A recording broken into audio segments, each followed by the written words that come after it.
Buenas tardes, iglesia. Bien, continuamos con la serie. Estamos retomando con la serie de los 10 mandamientos. Les invito a abrir sus Biblias en Éxodo, capítulo 3. Bueno, espero que a esta altura, por lo menos la gran mayoría, sepa los 10 mandamientos. Porque creo que en verdad sí, como dijimos, que el propósito de esta serie es alimentar nuestras conciencias. Mínimamente tenemos que saber cuáles son esos mandatos que tienen que entrar en nuestra mente para luego saber el espíritu de cada mandato. Habíamos dicho que el espíritu del mandato, el espíritu de la ley, mejor dicho, la letra de la ley era lo que estaba escrito en esas tablas. No matarás, no mentirás. Esa es la letra de la ley. Y el espíritu de la ley era lo que estaba detrás del mandato, o sea, el alcance del mandato, lo que abarca ese mandato. ¿Y por qué habíamos dicho que necesitábamos nosotros, como creyentes, que ya fuimos salvos por gracia, por medio de la sola fe, por qué hoy tenemos que hacer un estudio acerca de la ley moral de Dios, de los 10 mandamientos? Si ya fuimos salvos, ¿cómo impacta esa ley moral en la iglesia? Bueno, porque tener los 10 mandamientos, saber los 10 mandamientos y su espíritu hace que nosotros podamos andar como Él anduvo. Como dice en Primera de Pedro, capítulo 2, que todos nosotros fuimos llamados para ese propósito, para caminar como Él anduvo, para que sigamos sus pisadas. Cuando yo era pequeñito, somos 3 hermanos, y mis padres estaban asociados a un club, y todos los fines de semana que podíamos, íbamos a ese club. Y recuerdo, nosotros teníamos un autito medio viejito, y llegábamos al estacionamiento del club. Era un lugar lleno de barro, poco pasto, y estaba como a una cuadra y media de las mesas, abajo de los árboles, estaban las parrillas ahí. Y dejábamos el auto ahí, íbamos caminando hasta las mesas, y ahí siempre llovía. Seguramente un día de semana estaba embarrado, siempre, o lunes o martes llovía, pero cuando llegaba el fin de semana siempre estaba embarrado, y ahí dejamos el auto. Y yo jugaba, mi papá bajaba la silla, los bolsos, era el único que bajaba todo, pero bueno, yo jugaba a seguir los pasos porque quedaban impresos en el barro las huellas de mi papá. Y yo jugaba en mi mente que yo tenía que llegar hasta las mesas para no perder si yo pisaba dentro de las huellas de mi papá. Y claro, mi papá yo lo veía gigante, yo era chiquito, así que me tenía que forzar para saltar y caer, que mi pie caiga dentro de su huella. Y cuando llegaba, me daba vuelta, ¿y qué veía? Solamente veía las huellas de mi padre. Yo no veía mis huellas. Si yo pisaba fuera, yo perdía el juego, pero me forzaba en pisar las huellas donde él había pisado. Iglesia, cuando nosotros caminamos como él anduvo, los incrédulos, cuando ellos nos ven, ¿a quién ven? A Cristo. A Cristo. Nuestra manera de vivir, el seguir sus pasos, somos testimonio vivo. Ellos ven a Cristo por medio de la manera en que vivimos. ¿Por qué tenemos que aprender la ley? ¿Por qué tenemos que estudiar la ley? Porque tenemos que caminar como Él anduvo.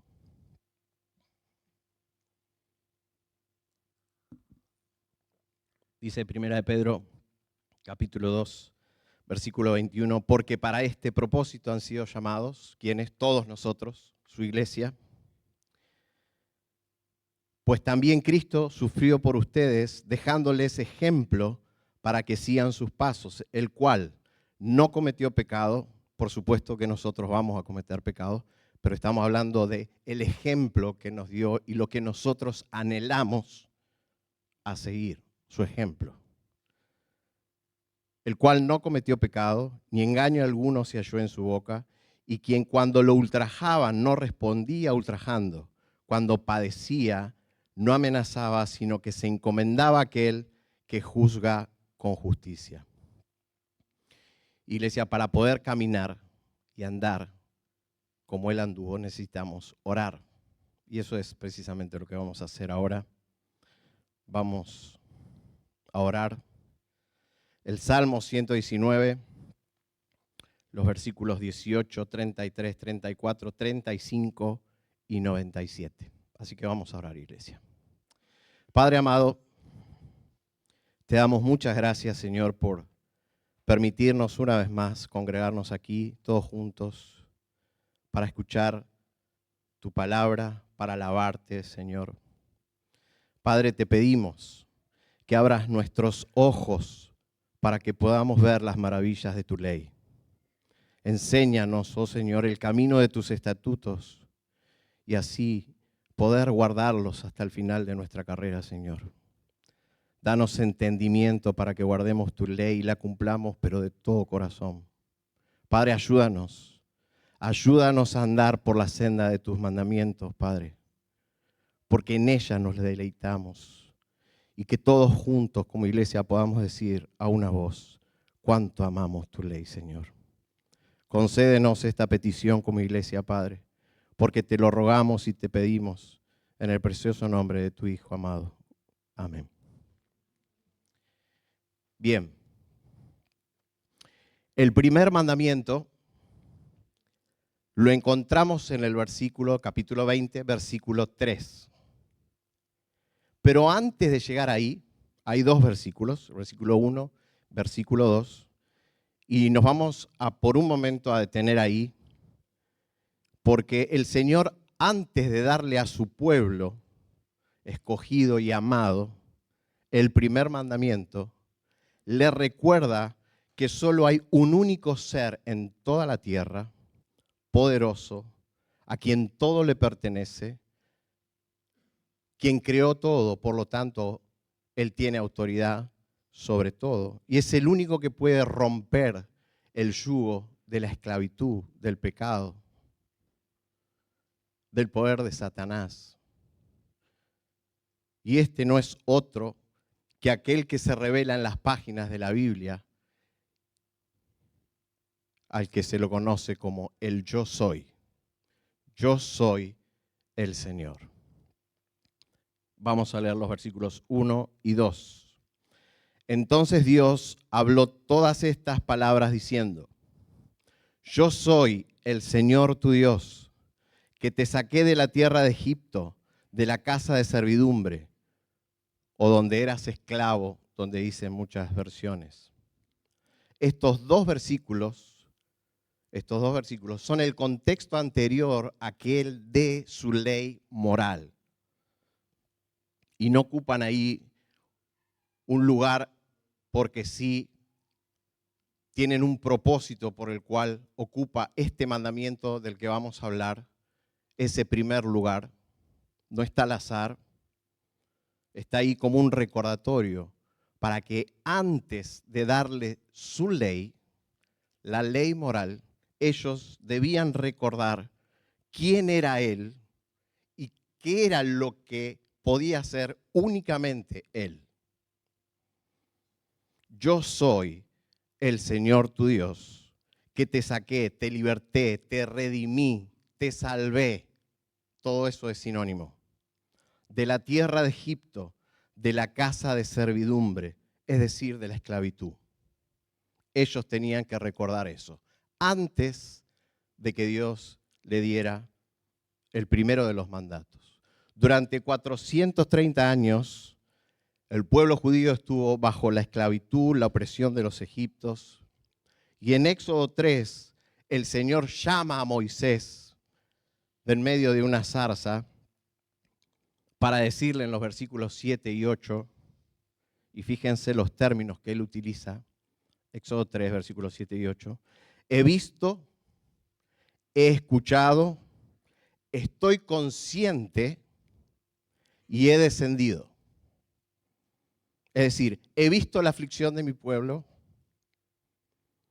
he escuchado el clamor que está teniendo mi pueblo para que los liberte, estoy consciente de sus sufrimientos y he descendido, Moisés, para liberarlos.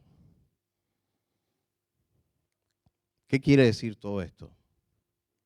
Que él estaba consciente, todo lo que estaba ocurriéndole a su pueblo estaba siendo delante suyo, delante de sus ojos.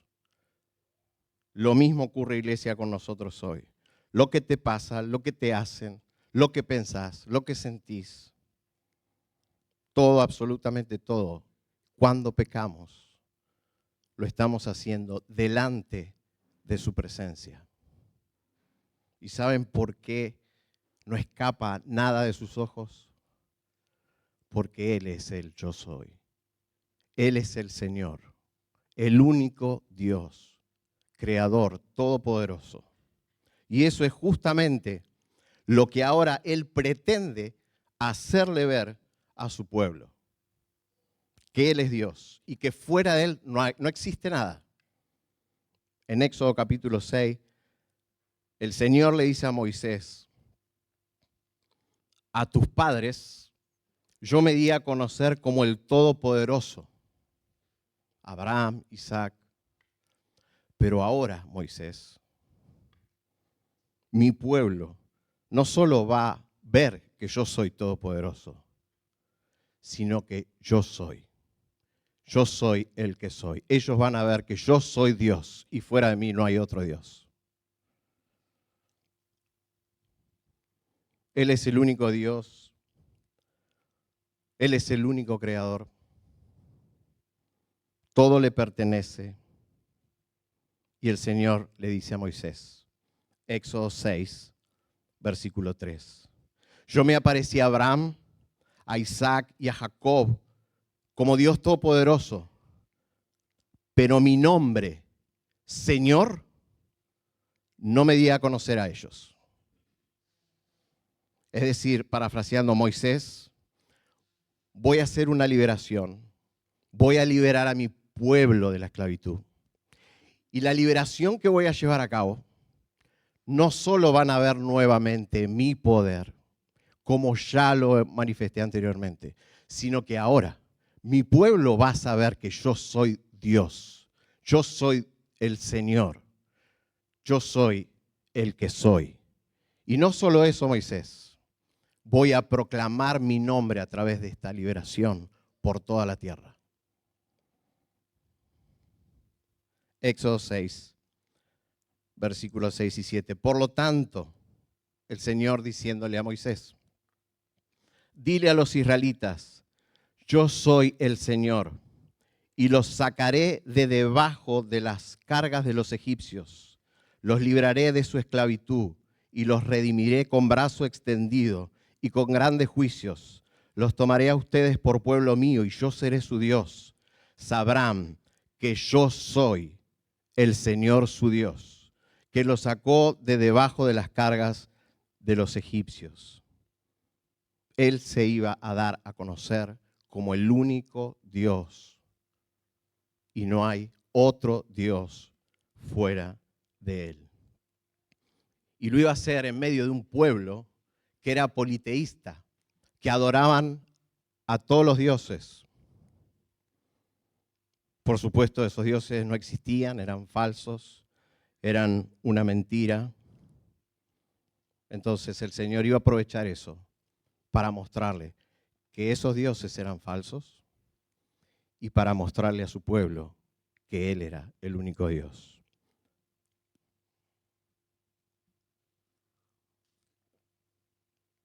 Éxodo 7:5. el Señor diciéndole a Moisés: los egipcios sabrán que yo soy el Señor, cuando yo extienda mi mano sobre Egipto y saque de en medio de ellos a los israelitas. Es decir, en una palabra, Moisés, parafraseando, apunta mi nombre. Yo soy Dios. Y fuera de mí no hay nada. Yo soy el que soy.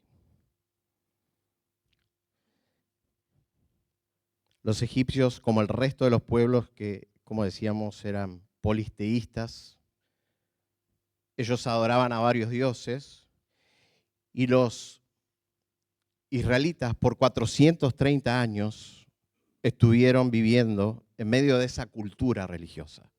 Entonces ellos corrían el riesgo y eran propensos de caer en el mismo error.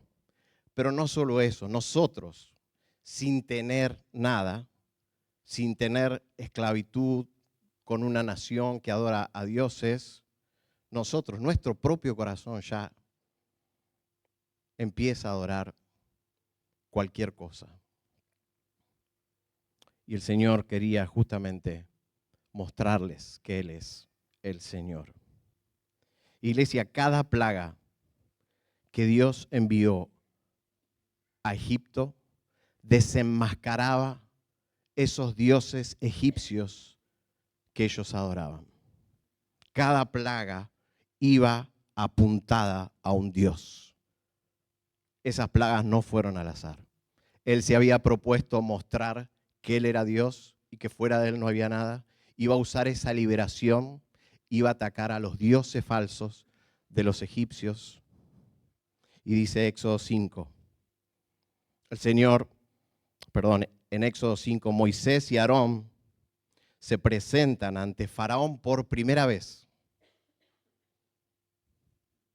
Y Moisés le dice: el Señor dice que liberes a su pueblo para que lo vaya y adore. Y fíjense la respuesta de Faraón. Éxodo 5:2. ¿Quién es el Señor? Para que yo escuche su voz y deje ir a Israel. ¿Quién es el Señor? No conozco al Señor. Y además no dejaré ir a Israel. ¿Ok? Entonces el Señor comienza a partir de ese momento su presentación ante el faraón de quién era el verdadero Dios. Lo que hace es, Aarón le dice: arroja tu vara, y su vara se convierte en una serpiente. Faraón llama a sus magos, a sus siervos, y sus siervos hacen lo mismo, tiran su vara y se convierte también en serpiente. Si bien esta no fue una plaga en sí, pero fue la presentación preliminar ante Faraón de quién era el Señor. La serpiente, más precisamente era una cobra, estaba representada por la diosa protectora del Faraón, que se llamaba Termitis, y quien representaba la realeza. Esa cobra representaba al rey, y ese nombre de la diosa era Termitis. Y no sé si recuerdan, pero la corona del faraón estaba en el centro de la corona una cobra. No sé si lo recuerdan, pero si se fijan alguna foto, van a ver la corona del faraón y la cobra en el centro de la corona. Ahora bien, ¿qué fue lo que sucedió con las varas? Dice Éxodo 7:12, pero la vara de Aarón devoró las varas de ellos. ¿Y esto qué demostraba? ¿Qué demostraba? Que uno solo era poderoso y Dios verdadero. Uno solo era poderoso. ¿Qué pasó con la diosa Termitis? Se la devoraron. Se la devoraron. El Señor se la devoró. Pero esa no fue una plaga, fue la presentación. El único rey soy yo. Y ahora sí empieza la primera plaga. Y le dice Dios a Faraón por medio de Moisés, Éxodo 7, versículos 16 al 17. En esto conocerás que yo soy el Señor. Moisés hablándole a Faraón. En esto conocerás que yo soy el Señor. He aquí, golpearé con la vara que está en mi mano las aguas que están en el Nilo y se convertirán en sangre. Sobek era el dios que había creado el Nilo. Era el dios de las aguas y él sustentaba la vida de los egipcios. El Nilo daba de beber a todo Egipto. Sus aguas se usaban para regar la tierra de Egipto. Sus aguas, los peces que allí estaban, alimentaban a la tierra de Egipto. Imagínense lo que habrán pensado cuando Aarón levantó su vara, golpeó el Nilo y el Nilo se convirtió en sangre. ¿Qué le pasó a Sobek? Estaba muerto y se murió todo. Los pescados, murió todo. Sobek, lo único que se veía de Sobek era sangre. Estaba muerto, ahogado en su propia sangre. ¿Qué quería mostrar el Señor? No hay Dios fuera de mí. Segunda plaga. Las ranas. Hathor, la diosa egipcia de la fertilidad, tanto de la tierra como de los seres vivos, quien estaba representada por medio de una rana. Matar ranas en Egipto intencionalmente era penado con la pena de muerte. Y si alguien mataba sin querer una rana, también estaba condenado. Las ranas representaban la vida larga y la eternidad. El Señor, ¿qué hizo? Llenó de ranas todo Egipto. Llenó de ranas por todos lados, las casas, las habitaciones. Inundó ranas por todos lados. El faraón pidió, por favor, que aparten las ranas. Por favor. El Señor, ¿qué hizo? Mató a cada una de las ranas. A cada una de las ranas. Los egipcios las apilaron en grandes montones y un odor insoportable llenó el territorio. ¿Qué pasó con Hathor? Con la diosa. Estaba muerta y olía a pudredumbre ahora. Pero era Dios quien estaba endureciendo el corazón de Faraón. Y lo estaba haciendo con un propósito, justamente, mostrar su poder nuevamente y mostrar ahora también que fuera de él no existe ningún otro Dios. Y aunque sus siervos, los siervos del faraón, se estaban dando cuenta, hey, me parece que es Dios, él igual seguía endurecido. Dios lo estaba endureciendo. Éxodo 8:19. Los siervos de Faraón le dicen, entonces los magos dijeron a Faraón, los siervos de él le dijeron a él, este es el dedo de Dios. Los siervos le dijeron a Faraón, este es el dedo de Dios. Pero el corazón de Faraón se endureció y no los escuchó, tal como el Señor había dicho. Dios endurecía el corazón para mostrar su poder y su exclusividad como Dios. Éxodo 9, 14 al 16. El Señor hablándole a Faraón por medio de Moisés. Esta vez enviaré todas mis plagas sobre ti, sobre tus siervos y sobre tu pueblo, para que sepas que no hay otro como yo en toda la tierra. Porque si yo hubiera extendido mi mano y te hubiera herido a ti y a tu pueblo con pestilencia, ya habrías sido cortado de la tierra. Pero en verdad, por esta razón te he permitido permanecer, para mostrar mi poder y para proclamar mi nombre. ¿Cuál nombre? Yo soy el Señor por toda la tierra. Y llega la tercera plaga.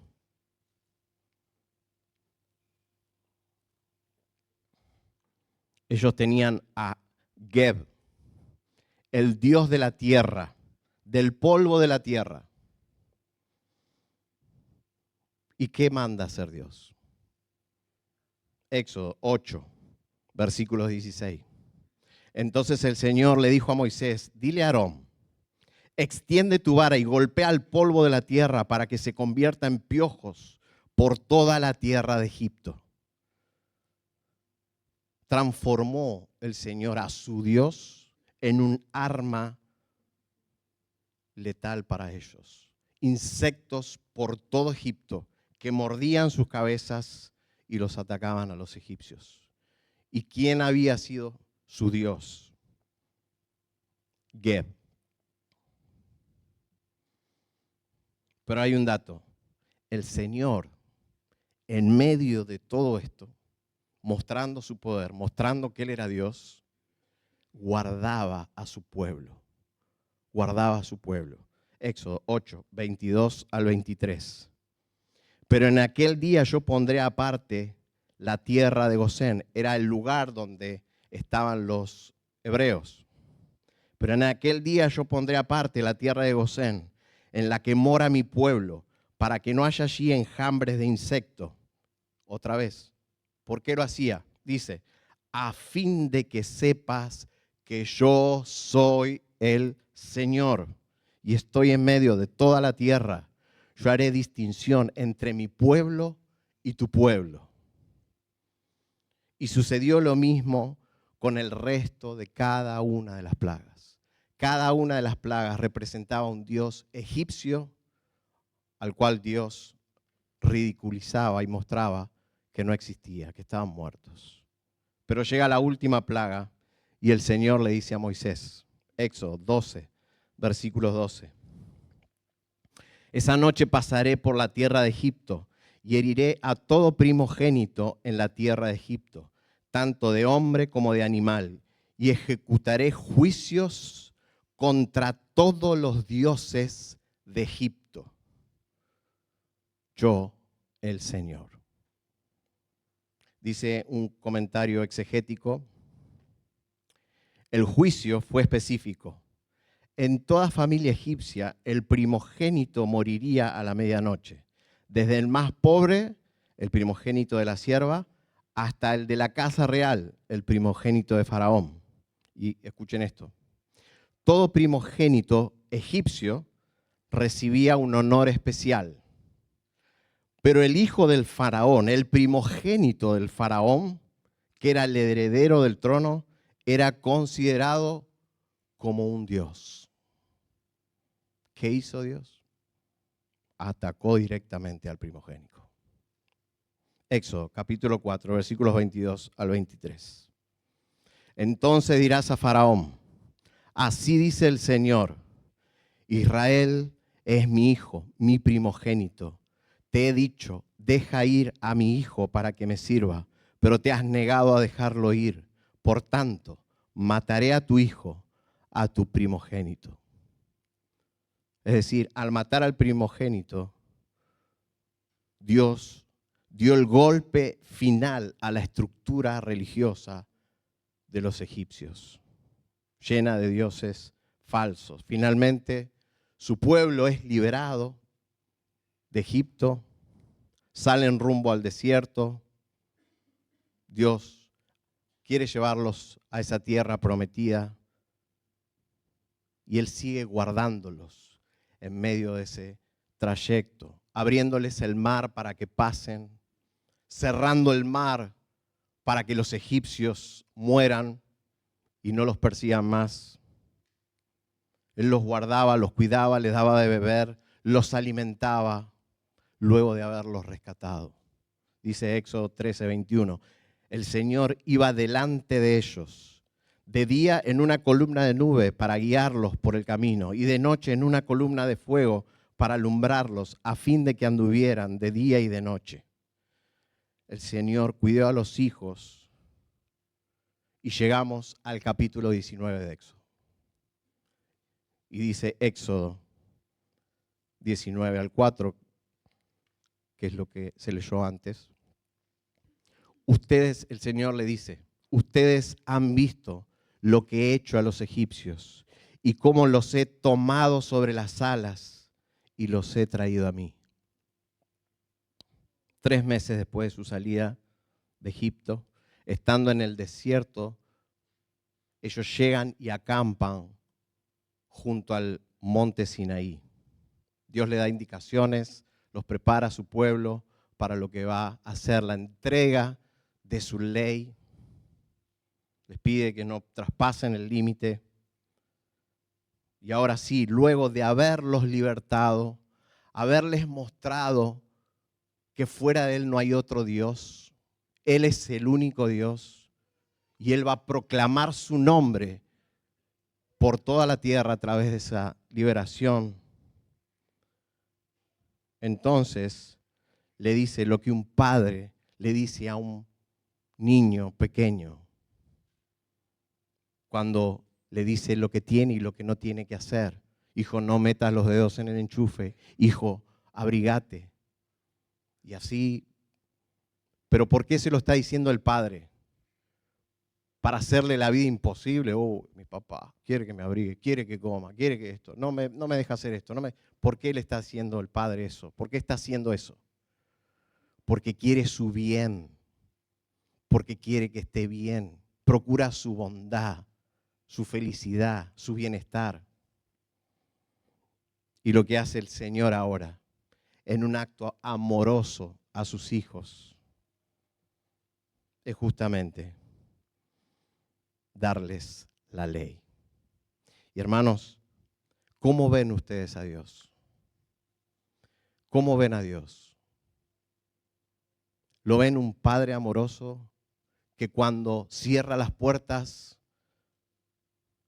ustedes están pensando, el Señor está cerrando las puertas porque me ama? ¿Cómo ven al Señor? Hay hermanos que rechazan la ley moral, rechazan los 10 mandamientos, están en contra y dicen, no, eso es del antiguo pacto. Ya estamos en el pacto de la gracia.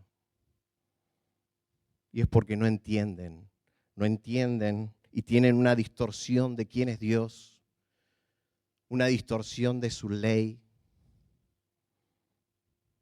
Y su ley no es más que el reflejo de su carácter justo, bueno y santo.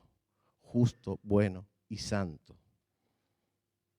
Y ahora sí llegamos a nuestro pasaje, después de ver todo eso. Y vamos a leer desde el versículo 2 al 3, Éxodo 20, del 2 al 3. Después de pasar por todo eso, hacerlos pasar por todo eso, dice, yo soy el Señor tu Dios, que te saqué de la tierra de Egipto, de la casa de servidumbre, y ahora, recién ahora, les da el primero de los mandatos, luego de mostrarle quién era Él. Versículo 3, no tendrás otros dioses delante de mí. No tendrás otros dioses delante de mí. Hijo, no tengas otros dioses delante de mí. Acabas de ver que fuera de mí no hay nada. Isaías 42, 8 nos muestra que el Señor requiere exclusividad y su gloria no la comparte con nadie. No la comparte con nadie. Dice, yo soy el Señor. Ese es mi nombre. Mi gloria a otro no daré. Él no va a dar su gloria a otro Dios. ¿Por qué? Por el simple hecho de que no existe otro Dios fuera de Él. Dice el pastor Miguel Núñez en su libro, La Ley de la Libertad.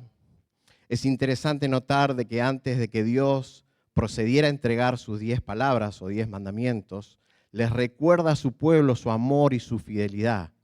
Luego cita el primero de sus mandamientos relacionado a esa exclusividad como Dios.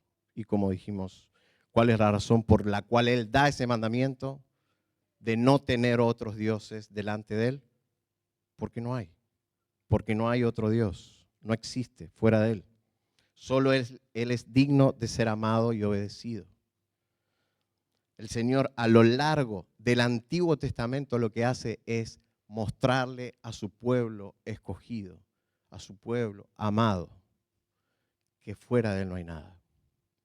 Una y otra vez el pueblo que hace, se va, se va, se va, manda profetas, arrepiéntanse, vuelvan al Señor, abandonen sus malos caminos, vuelvan.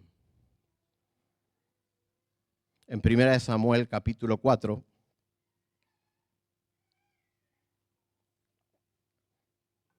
están los israelitas a punto de entrar en guerra contra los filisteos. Por segunda vez, la primera vez habían perdido, habían sido derrotados.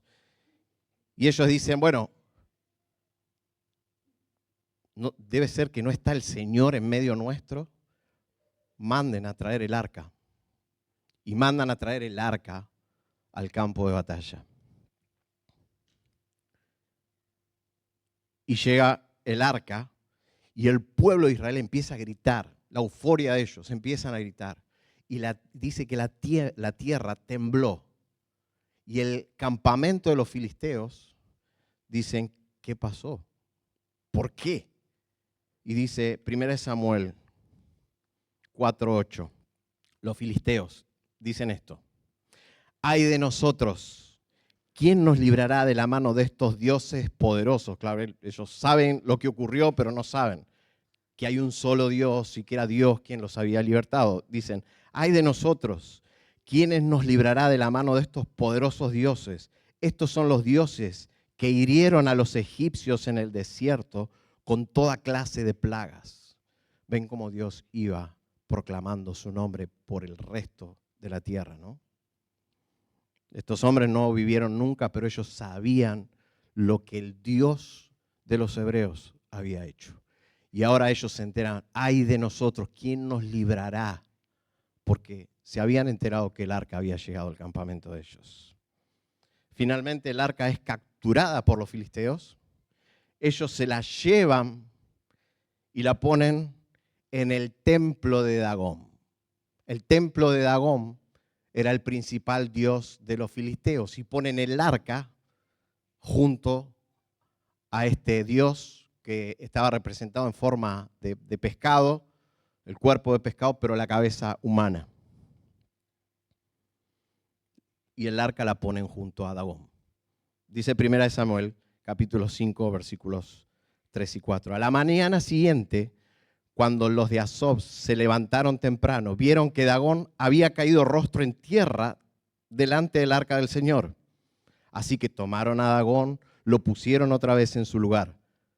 Pero al levantarse temprano al día siguiente, otra vez Dagón había caído rostro a tierra delante del arca del Señor. Y la cabeza de Dagón y las dos palmas de sus manos estaban cortadas sobre el umbral. Solo el tronco le quedaba a Dagón. Dice un comentarista, el corte de la cabeza y de las manos de Dagón era señal común de que el enemigo estaba muerto. Por tanto, este suceso debía entenderse como el juicio de Dios sobre un Dios falso. Todo el Antiguo Testamento, Dios proclamando su nombre y mostrándole al pueblo que fuera de él no hay otro Dios. Y mostrándole gracia y compasión a un pueblo que todo el tiempo se desviaba. Vuelvan a mí, yo soy el Señor. Luego el profeta Elías se presenta ante un rey, el rey de Israel, el rey Acab, el reino del norte, que él había abandonado al yo soy. Él conocía a Dios, pero lo había abandonado y había hecho pecar a todo su pueblo. Y empezaron a adorar a Baal, el dios de la lluvia y la fertilidad. Se presenta Elías. ¿Y por qué Elías? ¿Saben lo que significa Elías? Jehová es Dios. Yo soy el Señor. Eso significa Elías. Y se presenta Elías ante este rey y le dice en 1 Reyes 17:1, vive el Señor, Dios de Israel, delante de quien estoy, que ciertamente no habrá rocío ni lluvia en estos años, sino por la palabra de mi boca. Es decir, por 3 años no va a llover. reclamale a Baal, a ver si te oye. Y Elías, por supuesto, él se esconde, por 3 años no aparece. El rey Acab, luego de algunos intentos, habrá estado desesperado buscándolo, y lo sabemos porque cuando lo ve le dice, ¿dónde estabas? Vos seas el que estaba perturbando a Israel. Y Elías le dice al rey Acab, manda a todo el pueblo israelita que se junte en el monte Carmelo, junto con los 450 profetas de tu Dios, de Baal, que vayan al monte Carmelo, pero que vayan todos, no solo los profetas, todo el pueblo. Y dice Primera de Reyes 18:24. Entonces, invoquen el nombre de su Dios y yo invocaré el nombre del Señor. O sea, lo que hace Elías es decirle, vamos a hacer un holocausto, preparen un altar, los profetas tenían que poner su ofrenda y él iba a preparar su altar y él iba a poner su ofrenda. Pero le dice, no prendan fuego. Vos reclama a tu Dios, a Baal, para que prenda tu ofrenda y yo voy a reclamar al Señor para que prenda mi ofrenda. Y dice, entonces, Primera de Reyes, capítulo 18, versículo 26. Entonces tomaron el novillo que les dieron y prepararon e invocaron el nombre de Baal desde la mañana hasta el mediodía diciendo, oh Baal, respóndenos. Pero no hubo voz ni nadie respondió y danzaban alrededor del altar que habían hecho. Como al mediodía, Elías se burlaba de ellos y decía, clamen en voz alta, pues es un Dios, tal vez estará meditando o se habrá desviado o estará de viaje, quizás esté dormido o habrá que despertarlo. Pasado el mediodía se pusieron a gritar frenéticamente hasta la hora de ofrecer el sacrificio de la tarde, pero no hubo voz, ni nadie respondió, ni nadie hizo caso.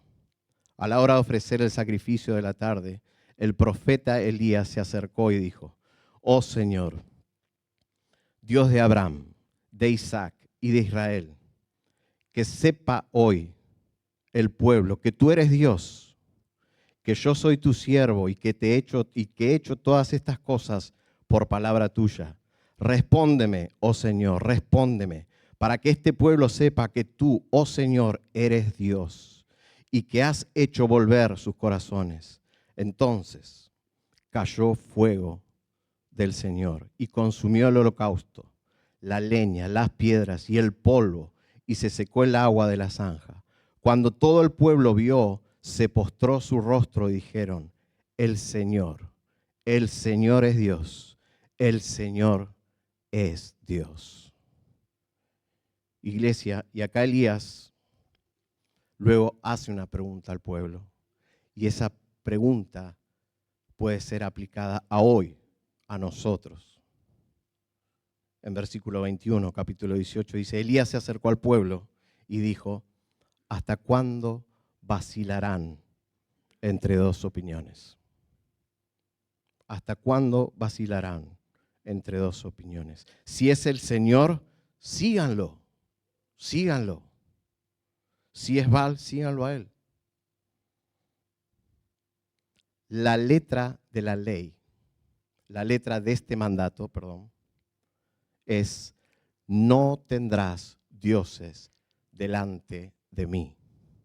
Y el espíritu del mandamiento implicaba exclusividad y prioridad sobre todas las cosas. Exclusividad, porque fuera de él no hay nadie, él no comparte su gloria, y prioridad sobre todas las cosas. Él no quiere la mayor parte de tu corazón y del mío. Él quiere todo tu corazón. ¿Por qué? Porque Él es el yo soy. Él es el yo soy. Y llegamos al Nuevo Testamento y en Juan vemos a Cristo revelarse a Él mismo como ¿quién? Yo soy. Yo soy. El mismo de Éxodo 3:14. Es la misma palabra. Es la misma palabra. Cuando se le aparece a Moisés en la zarza. Juan 6:20. ahí lo que ocurre es, los discípulos estaban navegando y de pronto ven al Señor caminar por las aguas y se asustan. Y el Señor les dice, yo soy, no teman. Yo soy, no teman. Luego, en capítulo 8, Jesús les advierte a los judíos incrédulos y les dice, Juan 8:24, por eso les dije que morirían en sus pecados, porque si no creen que yo soy, morirán en sus pecados. Versículo 28. Por eso Jesús les dijo, cuando ustedes levanten al Hijo del Hombre, entonces sabrán que yo soy. Y en versículo 59 Jesús les dice, en verdad les digo, que antes que Abraham naciera, yo soy. Yo soy. En el huerto de Getsemaní, estando con sus discípulos, viene Judas con los soldados a buscarlo para capturarlo. Y cuando llegan, Jesús les pregunta, Juan 18, del 4 al 8, ¿a quién buscan? A Jesús el Nazareno, le respondieron, y él les dijo, yo soy. Y Judas, el que lo entregaba, estaba con ellos. Y cuando él les dijo, yo soy, retrocedieron estos soldados y cayeron tumbados al piso. Versículo 6. Cuando él les dijo, yo soy, retrocedieron y cayeron a tierra. Jesús entonces volvió a preguntarles, ¿a quién buscan? A Jesús el Nazareno, dijeron. Respondiendo Jesús les dijo, yo soy. Por tanto, si me buscan a mí, dejen ir a estos. Refiriéndose a los discípulos, ¿no? Cristo era el yo soy del Antiguo Testamento. Felipe le dice, muéstranos al Padre. Y Jesús le dice, tanto tiempo he estado con ustedes y todavía no conoces, Felipe, quién soy. El que me ha visto a mí, ha visto al Padre. ¿Cómo es que dices? Muéstranos al Padre. Juan 10:30, Cristo dice, yo y el Padre somos uno. Yo y el Padre somos uno. Por lo tanto, iglesia, Cristo demanda lo mismo en el Nuevo Testamento, exclusividad y prioridad, porque Él es Dios. Él es el yo soy. Fíjense, ¿cuál era el problema del joven rico? Que él no guardaba el primer mandamiento. Él no guardaba el primer mandamiento. Mateo 19, del 16 al 22. Y un hombre se acercó a Jesús y le dijo, Maestro, ¿qué cosa buena haré para obtener la vida eterna? En primer lugar, el joven piensa que iba a obtener la vida eterna por su propio esfuerzo. Primera distorsión. ¿Cómo me puedo ganar el cielo? En otras palabras, le pregunta. Versículo 17, Jesús le respondió, ¿por qué me preguntas acerca de lo que es bueno? Solo uno es bueno, pero si deseas entrar en la vida eterna, guarda los mandamientos. En segundo lugar, el Señor, mostrándole que por propia voluntad, por su propio esfuerzo, jamás iba a poder entrar al cielo. Jamás podía entrar al cielo. Y le dice, para que él vea su imposibilidad, dice, ok, ¿quieres ganarte el cielo? Guarda los mandamientos, cosa que jamás iba a poder hacer. Versículo 18, ¿cuáles? Preguntó el joven rico. Y Jesús le respondió, no matarás, no cometerás adulterio, no hurtarás, no darás falso testimonio, honra a tu padre y a tu madre y amarás a tu prójimo como a ti mismo. El joven dijo, todo esto lo he guardado. ¿Qué me falta todavía? En tercer lugar, qué engañoso que es el corazón, iglesia. Este joven creía que había guardado todo esto que él dijo que lo guardó. Pero estaba violando el primer mandamiento, el más importante de todos. No tendrás dioses delante de mí. Versículo 21, Jesús le respondió, si quieres ser perfecto, Ve y vende lo que posees y da a los pobres y tendrás tesoros en los cielos. Y ven y sé mi discípulo. Esa palabra, ser perfecto, los judíos sabían a qué se estaba refiriendo. Ser perfecto es que el corazón no estaba dividido. Entonces le dice el Señor, si vos querés ser perfecto, lo que tenés que hacer es desprenderte de tu Dios, vender todo lo que tenés y entonces seguime. Versículo 22, pero al oír esto el joven se fue triste porque era dueño de muchos bienes. Él estaba violando el primer mandamiento. Su corazón estaba dividido entre el Señor y Mamón, el Dios de las riquezas. El Señor dijo en Mateo 6:24, nadie puede servir a dos señores, porque o aborrecerá a uno y amará a otro, o apreciará a uno y despreciará al otro. Ustedes no pueden servir a Dios y a las riquezas. Él demanda exclusividad. Y iglesia, si somos sinceros, ¿cuántas veces quebrantamos el primer mandamiento? Sinceramente, ¿cuántas veces? Infinitas, infinitas. Porque nosotros, al igual que los fariseos, podemos jactarnos de ser creyentes ejemplares, no faltamos nunca los domingos, vamos a los God entre semana, vamos a la escuela dominical antes del culto, servimos en más de uno o dos ministerios, leemos nuestra palabra, oramos y creemos que podemos ser buenos cristianos por eso. No adoramos al Papa, ni a Mahoma, ni a Alá. Y aún así, hermanos, podemos estar quebrantando el primer mandamiento. Podemos tener dioses delante suyo. Dice Miguel Núñez, los principales dioses de hoy son más sofisticados. No se llaman Zeus, Dagón, Baal, ni nada parecido. Los dioses de hoy son más sofisticados que los de ayer.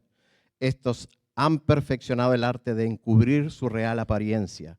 Por eso en ocasiones no advertimos que los adoramos, que se han solapado bajo el disfraz de la fama, el sexo, el dinero, el poder y otros. La letra de la ley es: no tendrás dioses delante de mí. Y el espíritu de este mandamiento es exclusividad y prioridad. Exclusividad y prioridad. Prioridad es la que mostró María cuando viene el Señor a su casa.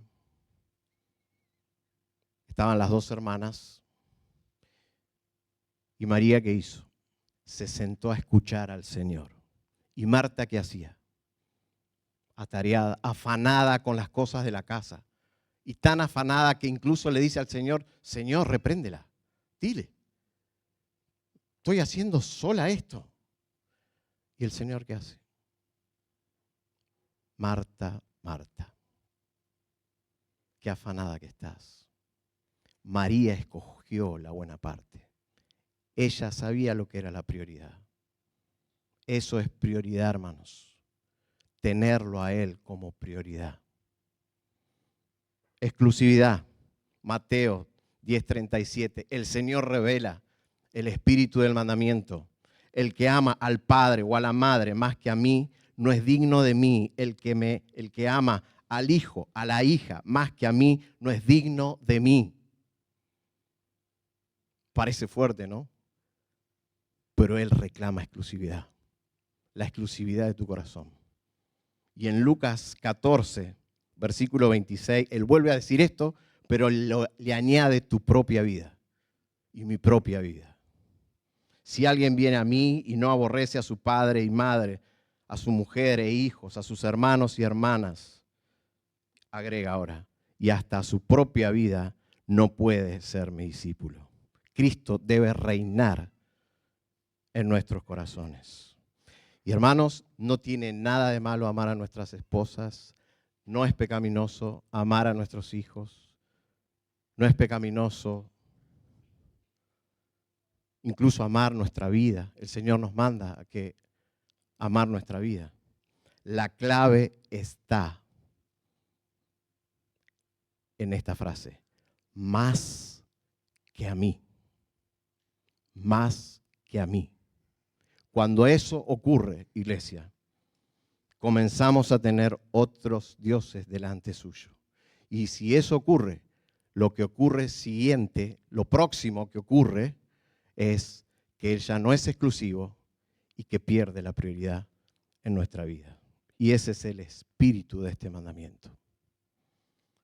Para nosotros informar la conciencia con cada uno de los mandamientos, como en este caso, no tendrás dioses delante de mí, permite corregir el rumbo de nuestros corazones, que permanentemente se están desviando y fabricando dioses.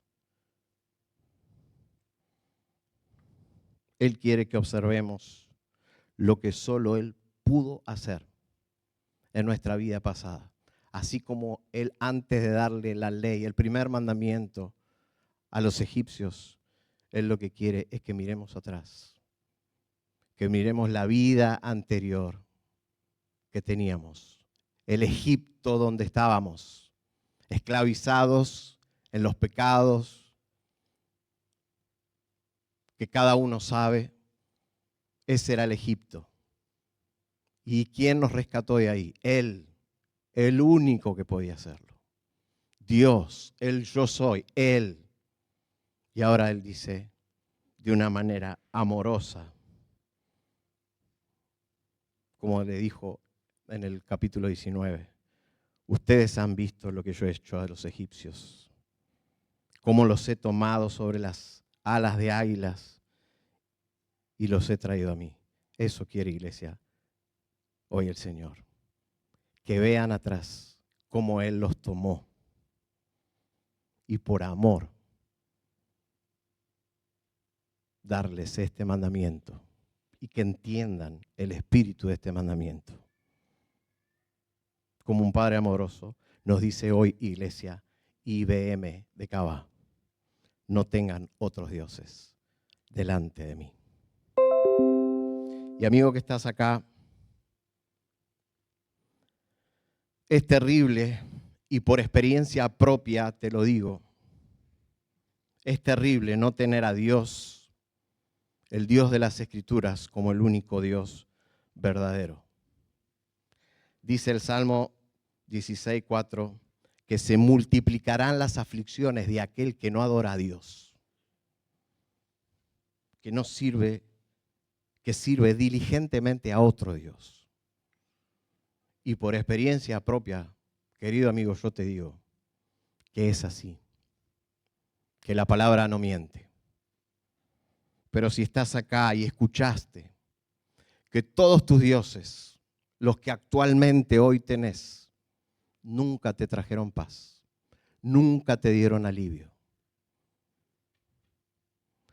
y hoy estás acá, es por gracia suya, porque tenés que escuchar el Evangelio, escuchar y exponerte a la palabra suya.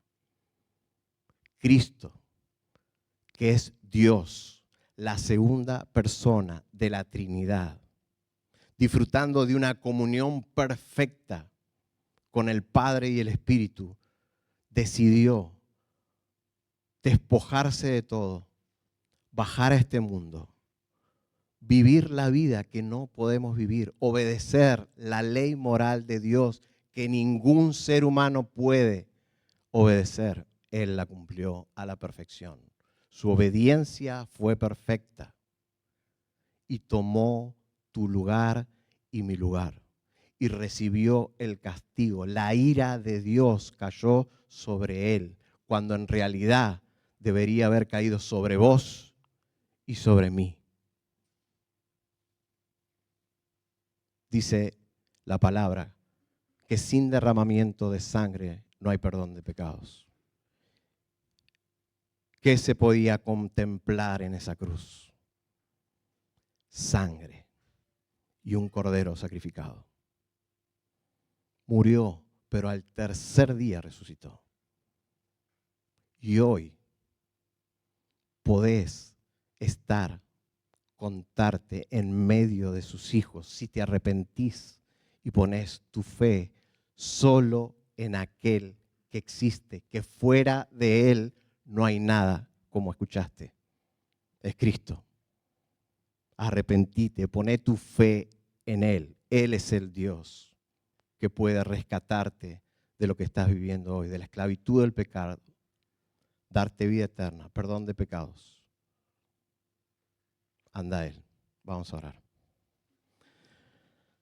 Padre amado, te damos muchas gracias, Señor, por tu palabra. Señor, gracias porque en un acto amoroso hacia tus hijos nos das tu palabra, nos das tu ley, tus mandatos, para que podamos andar como tu Hijo anduvo, Señor. Señor, ayúdanos. Te necesitamos, Padre. Padre, tú sabes los corazones de mis hermanos. Aplica tu palabra. Señor, ayúdanos a seguir meditando en medio, entre semana, en los GOT, Señor, acerca de este hermoso mandamiento. Señor, y como orábamos al principio, que podamos decir cuánto amo yo tu ley, Padre. Gracias, Padre, por tu palabra. Bendícela en el nombre de Cristo. Amén.